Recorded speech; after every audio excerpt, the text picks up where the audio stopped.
오늘 저는 여러분들과 함께 본문 말씀을 근거로 하여 끈질기라 라고 하는 제목의 말씀으로 잠시는 나누기를 원합니다. 페이스북으로 운영되어 왔던 마크 저커버그가 2021년 10월 메타버스 사업에 집중하겠다는 의미로 회사 이름을 메타로 변경했습니다. 이 메타의 뜻은 사전적으로는 너머 혹은 그 너머 또는 자기 바깥에 그리고 초월하는 이라는 뜻을 가지고 있습니다. 이 말을 좀 쉽게 풀어자보면 자기 자신의 인지 능력을 넘어서 그것을 스스로 분석하고 자신을 살피는 능력을 가리킵니다. 마크 저커버그는 회사를 운영하면서 이런 말을 했습니다. 성공으로 가는 길에 지름길이 없습니다. 하지만 확실한 것은 목표를 향한 끈질긴 집중입니다라는 말을 하였다라는 것입니다. 사랑하는 성도 여러분, 오늘 우리는 우리를 도우실 보혜사 성령 하나님이 계심에도 불구하고 얼마나 자신의 꿈에 아니면 자신의 기도에 끈질기게 집중하고 계십니까? 또한 하나님께서 주신 놀라운 축복을 얼마나 잘 지키고 계십니까? 대부분 그리스도인들이 하나님께 주신 지혜와 창조적인 능력을 세상에 다 빼앗기고 빈털터리로 살아갈 때가 많습니다. 왜입니까? 바로 끈질김이 없기 때문인 것입니다. 끈질김이 없기 때문에 내 것을 빼앗겨버린 일들이 다반사라는 것입니다. 우리는 중소기업의 고충을 알고 있습니다.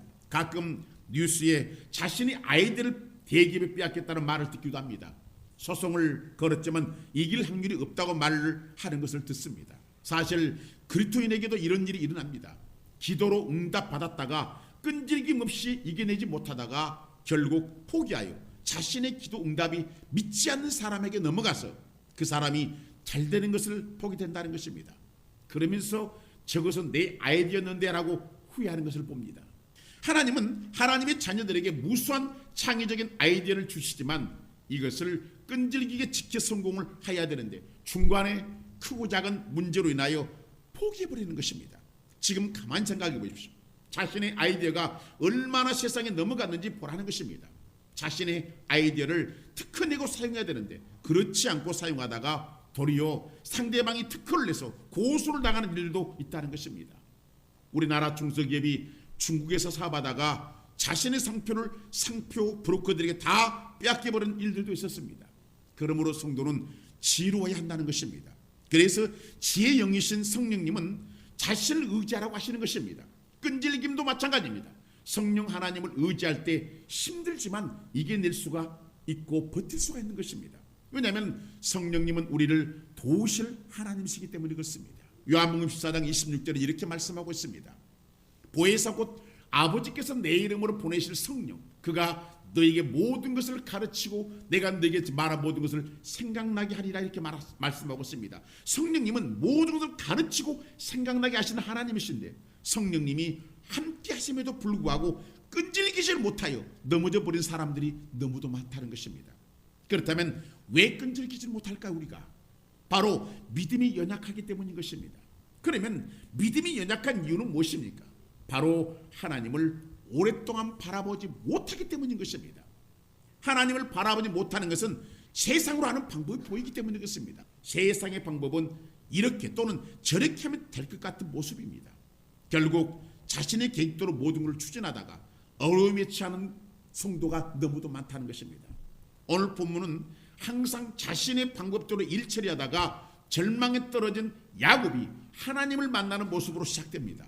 야곱은 형 에서의 분노를 피하여 에삼촌이 살고 있는 밧단 아람으로 도망을 갑니다. 그리고 그곳에서 가정을 갖습니다. 무려 20년 동안 어려운 인생을 살다가 하나님께서 출생지인 고향으로 돌아가라고 하십니다. 그러니까 야곱이 자신의 뜻대로 에삼촌 집을 떠난 것이 아니라 하나님 말씀에 순종하여 떠났던 것입니다.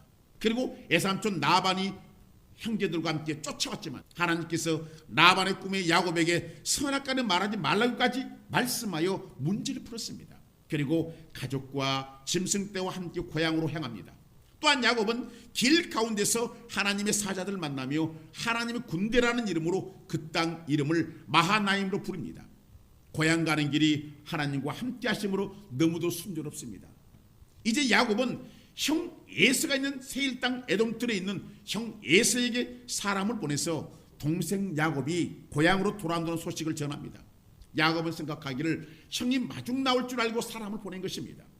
그런데 청천벽력 같은 소리가 전해지는데 형 에서가 400명의 군대를 이끌고 야곱을 만나러 온다는 소리를 듣는데 하늘이 무너져 내리는 것 같습니다. 대부분 성도가 믿음이 약할 때 여기에서 무너져 버립니다. 왜냐하면 마귀는 하나님의 사람이 축복의 땅으로 들어오는 것을 막기 때문인 것입니다. 그러므로 자신이 하나님의 사람이라고 믿는다면 끈질기라는 것입니다. 그리고 버텨야 되는 것입니다. 그러나 대다수 성도들이 안 된다, 큰일 난다, 이런 말에 지레 겁을 먹고 포기해버립니다. 특히 좋은 일을 하다가 비판의 소리를 들을 때 포기해버립니다. 그러나 성경은 그렇게 말씀하고 있지 않습니다. 성경은 이렇게 말씀합니다. 갈라디아 6장 9절은 이렇게 말씀하고 있습니다. 우리가 선을 행하되 낙심하지 말지니 포기하지 않으면 때가 이르면 거두리라, 이렇게 말씀하고 있습니다. 바울은 갈라디아 교회 성도에게 선을 행했다면 낙심하지 말고 포기하지 말라고 말씀하고 있습니다. 왜냐하면 때가 되면 하나님은 반드시 100배로 거두게 하시기 때문인 것입니다. 야곱은 잔뜩 겁을 먹었습니다. 20년 전 형을 속이고 아버지를 속이고 형의 축복을 자신이 다 받아버렸기에 형이 죽이려 할 때 도망을 갔기 때문인 것입니다. 그러니까 20년 지났지만 형은 동생 야곱을 죽이려고 준비를 했던 일을 갈고 있었던 것입니다. 이제 고향 문턱에서 야곱은 형에게 죽기 생겼습니다. 아니 분명히 하나님께 고향으로 가라고 하셔서 갔고 하나님의 군대가 앞섰으며 외삼촌에게서도 보호하신 하나님이 왜 지금은 도와주지 않느냐는 것입니다. 야곱은 답답합니다. 두렵습니다. 그래서 고민하다가 자신의 방법대로 짐승떼를 두 떼로 나눕니다. 예스가 한 떼를 치면, 형이 한 떼를 치면 남은 한 떼는 피할 수 있다는 계획입니다. 그래서 절반은 재산을 부할 수 있다는 그런 계획을 세운 것입니다. 그런데 야곱은 이 계획을 세운 조금 미심쩍습니다. 그래, 하나님 도움이 필요한 것 같아. 그래서 그는 기도하기 시작합니다. 창세기 32장 11절과 12절입니다. 내가 죽게 간구하오니 내 형의 손에서 에서의 손에서 나를 건지내시옵소서. 내가 그를 두려워하면 그가 와서 나와 내 처자를 칠까 겁이 나기 때문이다. 주께서 말씀하시기를 내가 반드시 내게 은혜를 베풀어 내 씨로 바다에 셀 수 없는 모래와 같이 많게 하리라 하셨나이다. 대부분 성도들이 이런 기도를 많이 합니다. 자신이 준비 다 해놓고 도와달라는 것입니다. 즉 자신이 세운 계획대로 해달라는 기도입니다. 누구를 만날 테니 만나게 해달라는 기도, 이것을 이렇게 할 테니 그렇게 해달라는 기도입니다. 그러나 이런 기도가 응답이 없음을 직감한 야곱은 기도 응답이 오기도 전에 포기하고 또 계획을 세웁니다. 그러니까 기도하다가 방법이 떠오른 것입니다. 바로 사람의 방법, 하나님의 성령을 통한 방법이 아니라 사람의 방법이 떠오른 것입니다. 사탄은 우리 생각에 세상의 방법을 넣기를 원합니다. 사탄이 가룟 유다의 생각을 사로잡은 것처럼 사탄은 야곱의 생각을 사로잡습니다. 그리고 형 에서의 예물을 짐승떼 택합니다. 바로 짐승떼를 첫째, 둘째, 셋째로 택하여 에서의 마음을 풀고자 했던 것입니다. 그리고 예물인 짐승떼를 앞서 보냅니다. 여러분, 이 방법이 우리들의 두 번째 세상 방법입니다. 즉 물질의 공급으로 사람의 마음을 풀고자 한 방법입니다. 하나님께도 헌금을 많이 하면 복을 주실 것이라는 방법입니다. 그러나 하나님은 속지 않습니다. 야곱도 생각합니다. 불안합니다. 그래서 마지막 보류인 가족들을 보내기로 마음먹고 가족들을 야복강가로 건너게 합니다. 그리고 자신은 홀로 남았습니다. 가족들을 보냈다는 것은 둘 중에 하나입니다. 자신이 죽거나 몸부림치는 것입니다. 자신이 죽으면 가족들은 형이 살릴 것이다라는 것과 아니면 자신을 고향으로 돌아가라고 하신 하나님께 몸부림치는 방법입니다. 이 두 가지를 선택한 것입니다. 이 야곱의 마음을 먼저 아신 하나님은 혼자 처지는 고민하고 있는 야곱을 찾습니다. 사랑하는 성도 여러분, 하나님을 찾기에 우리는 고민을 해야 되는 것입니다. 어려움이 직면하고 질병 때문에, 가난 때문에, 사업 때문에, 직장 때문에 여러 어려움이 다가왔다면 명심할 것은 하나님께 마음을 두고 하나님 찾기에 고민하라는 것입니다. 왜냐하면 이때 하나님은 이미 오셔 계시기 때문인 것입니다. 그러나 대부분 성도들이 여러 문제 직면하면 자신의 마음이 분산돼 버립니다.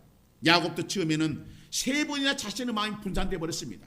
분명히 하나님 말씀에 따라 움직였지만 정작 고향을 눈앞에 두고는 문제 앞에 절망해 버린 것입니다. 그러나 믿음의 사람이 세상과 다른 점은 그 순간에 하나님을 바라볼 줄 안다는 것입니다. 야곱은 하나님을 생각합니다. 그런데 그때 어떤 사람이 오셔 계시는 것입니다. 본문 24절입니다. 야곱은 홀로 남았더니 어떤 사람이 날이 새도록 야곱과 씨름하다가 이렇게 말씀하십니다. 분명히 어떤 사람이라고 말합니다. 이 말은 당시 야곱이 그 사람에 대하여 어떤 정보도 갖고 있지 않았음을 말씀합니다. 그러나 야곱이 이 사람을 몰랐다고 해서 이 사람도 야곱을 모를까요? 분명 이 사람은 바로 예수님이었기 때문입니다. 호시아는 이 사람이 천사라고 말씀하지만 이 사람은 아직 사람으로 오시지 않는 하나님이신 예수 그리스도이신 것입니다. 오늘 우리가 분명히 알 것은 우리는 구약의 성도가 아니라는 것입니다. 오늘 우리는 야곱에게 오셔서 씨름하시는 예수 그리스도로 영이신 성령님과 함께 하시고 계신 것을 믿으라는 것입니다. 그러므로 매달려야 되는 것입니다. 야곱은 이분이 누구인지를 모르지만 점차 씨름하다가 이분이 하나님이심을 인식합니다. 야곱은 씨름합니다. 이 씨름하다라는 히브리어 단어는 와이 아베크라는 단어입니다. 이 말의 어근은 아바크입니다. 아바크는 먼지에 쌓이다, 붙잡다라는 뜻입니다. 그러니까 땅에서 먼지가 일어날 정도로 서로 붙잡고 격렬하게 싸우는 모습을 묘사하는 말입니다. 본문에 이 단어가 사용된 것은 야곱이 예수님과 싸움이 격렬했음을 보여준 것입니다. 학자들은 야곱이 씨름했다는 말을 야곱이 필사적인 기도로 봅니다. 그러나 야곱의 환도뼈, 그러니까 엉덩이뼈죠. 환도뼈가 실제로 유골된 것과 호시아 선자의 말을 종합해 볼 때 야곱이 실제로 씨름했음을 알 수가 있습니다. 그리고 야곱은 처절한 강구의 기도까지 포함된 씨름이었던 것입니다. 호시아 12장 3절과 4절은 이렇게 말씀하고 있습니다.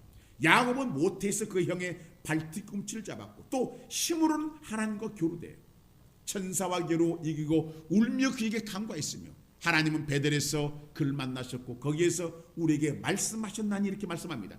야곱은 울며 매달렸던 것입니다. 여러분, 이 기도가 무슨 기도입니까?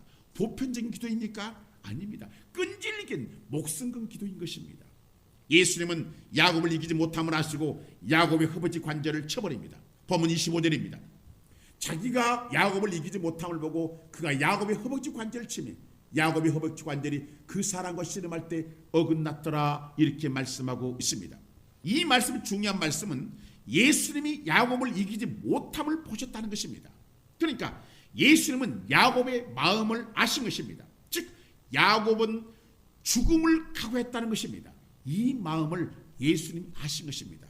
우리는 대부분 문제를 놓고 기도하다가 문제가 안 풀어지고 더 큰 문제가 다가올 때 어떻게 합니까? 물론 모두가 그렇다는 것이 아니라 대부분 절망해버립니다. 교회에도 안 나오고 자포자기해버립니다.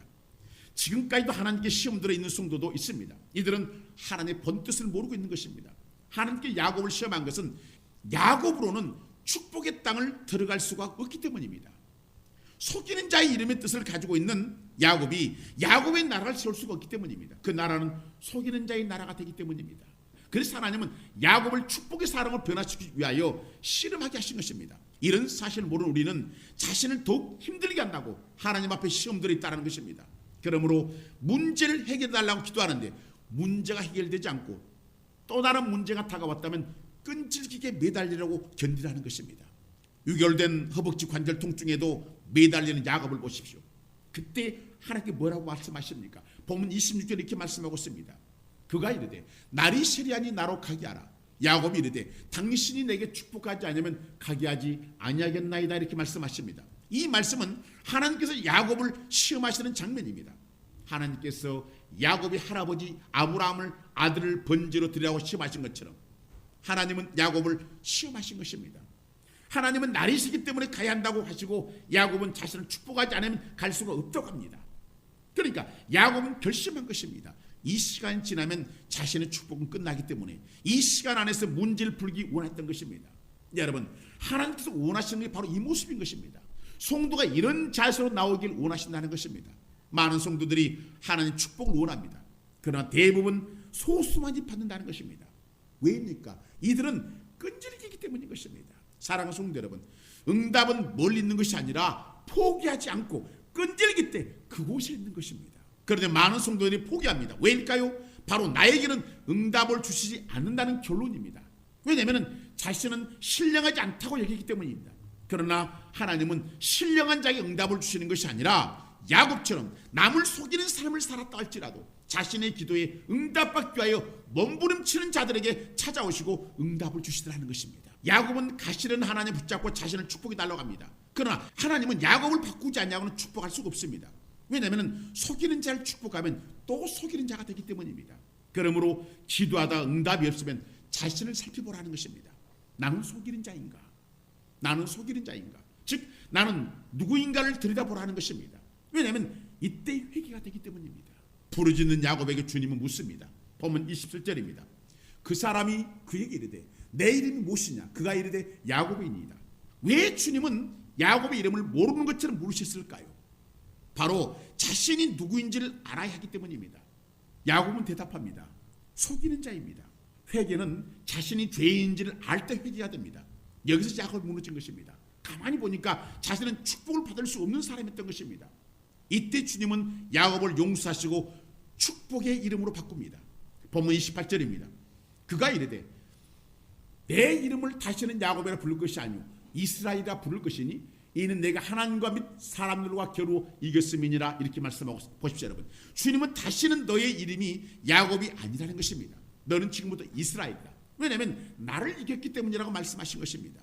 이스라엘의 본 이름의 뜻은 하나님과 더불어 싸운 자, 즉 하나님의 도움을 받아 싸운 자입니다. 즉 이제부터 야곱은 사람 힘으로 혼자 애롭게 싸운 자였지만 앞으로는 하나님과 더불어 싸워가는 자가 되어야 한다는 의미로 이스라엘 이름으로 바꿔주신 것입니다. 이것을 우리는 하나님의 은혜라고 합니다. 다윗은 골리앗 앞에 고백합니다. 사무엘상 17장 45절입니다. 다윗이 블릿 사람에게 이르되 너는 칼과 창과 단창 내게 나오거니와 나는 만군의 여호와의 이름 곧 내가 모욕하는 이스라엘 군대 하나님의 이름으로 내게 나아가노라. 이렇게 말합니다. 보십시오 여러분, 다윗은 이스라엘 군대 하나님의 이름으로 너에게 간다라고 합니다. 즉 하나님과 함께 간다는 것입니다. 다시 말해 너는 나를 이길 수가 없다는 것입니다. 나를 이긴다는 것은 곧 하나님을 이기게 하기 때문입니다. 야곱의 이름이 이렇게 바뀌어버린 것입니다. 이제 야곱은 지금 자신의 이름을 바꿔주신 분이 하나님이시지만 다시 한번 확인하고 싶은 것입니다. 그래서 야곱은 묻습니다. 본문 29절입니다. 야곱이 청하여 이르되 당신의 이름을 알려주소서. 그 사람이 이르되 어찌하여 내 이름을 묻느냐고 거기서 야곱을 축복한지라. 이렇게 말씀하고 있습니다. 주님은 이미 자신이 누구인지 알고는 야곱에게 대답하지 아니하시고 야곱을 축복합니다. 이제 야곱은 이스라엘입니다. 속이는 자가 아닙니다. 이미 축복을 받았기 때문입니다. 이제 축복의 땅에 들어갈 수가 있습니다. 약속의 땅에 들어갈 수가 있는 것입니다. 이 사실을 야곱은 안 것입니다. 야곱은 이제 형에게 갑니다. 왜요? 죽으러 갑니까? 아닙니다. 자신을 축복하실 때 이미 하나님의 계획을 알았기 때문인 것입니다. 하나님의 축복은 곧 은혜임을 야곱은 안 것입니다. 본문 30절과 31절을 보십시오. 그러므로 야곱이 그 이름을 분엘이라 하였으니 그가 이르기를 내가 하나님과 대면하여 보았으나 내 성이 보존되었다 함이더라. 그가 분엘을 지날 때 해가 돋았고 그의 허벅지로 말미암아 절었더라. 이렇게 말씀하고 있습니다. 야곱은 자신이 하나님을 보았다고 하여 그 이름을 하나님의 얼굴이라는 의미의 분엘이라고 불렀습니다. 하나님을 본 자는 죽는다는 히브리인들의 전통적 사상이었지만 야곱은 죽지 않고 도리어 복을 받았다는 것입니다. 하나님은 자격 없는 우리를 축복하시기 위하여 독생자 예수님을 친히 십자가에 오르게 하셔서 수치와 멸시와 고통을 당하게 하시고 나를 위하여 죽으셨다는 것입니다. 그리고 3일 만에 죽음을 이기시고 부활하시어 우리의 소망이 되셨습니다. 지금은 성령으로 우리와 함께 계십니다. 그러므로 하나님을 가까이 되는 것입니다. 성령님을 친밀하게 해야 된다는 것입니다. 이제 야곱은 희망으로 가득 찹니다. 왜냐하면 야곱의 성품을 하나님께 만드셨기 때문입니다.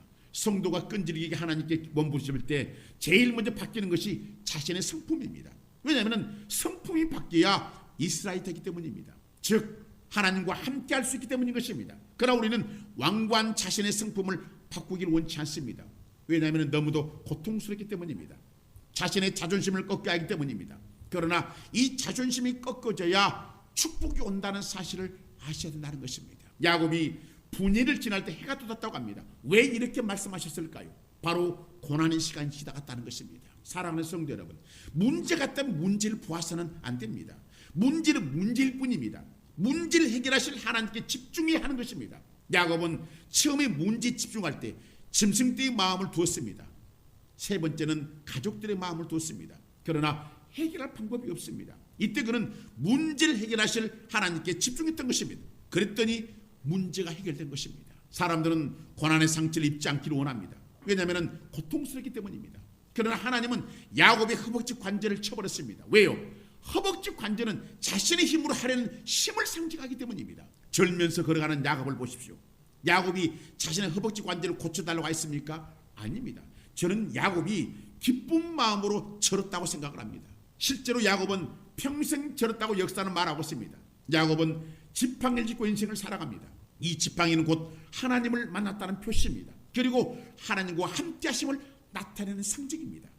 하나님은 절면서 살아가는 야곱을 기뻐하십니다. 왜일까요? 바로 야곱이 끝까지 끈질기게 하나님을 붙잡는 표시이기 때문입니다. 오늘 나에게 어떤 끈질기게 붙잡는 표시가 있습니까? 없습니까, 여러분? 그러면 문제가 있는 것입니까? 그렇다면 기회가 온 것입니다. 성령님을 의지함에 매달리십시오. 끈질기게 붙잡으셔야 하는 것입니다. 하나님 혼자 두셔서는 안 됩니다. 야, 너는 가라. 이제 그만 기도해라. 이렇게 하셔도 물러서는 안 된다는 것입니다. 물러서서는 안 됩니다. 왜냐하면 하나님은 끈질긴 사람을 사용하시기 때문인 것입니다. 행여 마귀의 소리에 속아서는 안 됩니다. 끈질기게 기도를 할 때, 예배를 허락할 때 마귀는 포기하라고 유혹하기 때문입니다. 그러므로 정신을 차리고 하나님께서는 나를 사랑하는 것을 아시고 끈질기게 매달리라는 것입니다. 하나님은 이런 모습을 기뻐하시고 귀하게 복되게 사용하시기 때문인 것입니다. 분명히 기억해야 됩니다. 하나님은 끈질김을 아신다라는 거예요. 진짜 끈질기게 기도하는지 아니면 외형적인 모습인지 외모인지 이것을 아신다라는 거예요. 진짜인지 가짜인지 하나님은 아신다는 것입니다. 오늘 우리에게는 하나님이 계십니다. 이분은 우리에게 복주기를 원하시는 하나님이십니다. 야곱처럼 우리가 내가 기도를 해야 되겠다. 그가 끈질기게 기도하니까 하나님 응답 주었지 않는가? 그를 통하여 그 아들 통하여 한 나라를 세워버렸지 않는가? 지금 나는 성령님과 함께하고 있는데 내가 못할 것이 뭐가 있는가? 내가 끈질기게 기도 한번 해보자. 하나님 매달리고 붙잡보자. 하나님을 찾아보자. 문제를 두자. 그리고 하나님을 찾자. 이런 마음을 가질 때 하나님은 만나주시고 이미 오셔 계시더라는 거예요. 그리고 응답을 주시더라는 것입니다. 오늘 그런 인생을 살아가는 그리고 마침내 복을 받는 저와 여러분을 되시기를 주님의 이름으로 축원합니다.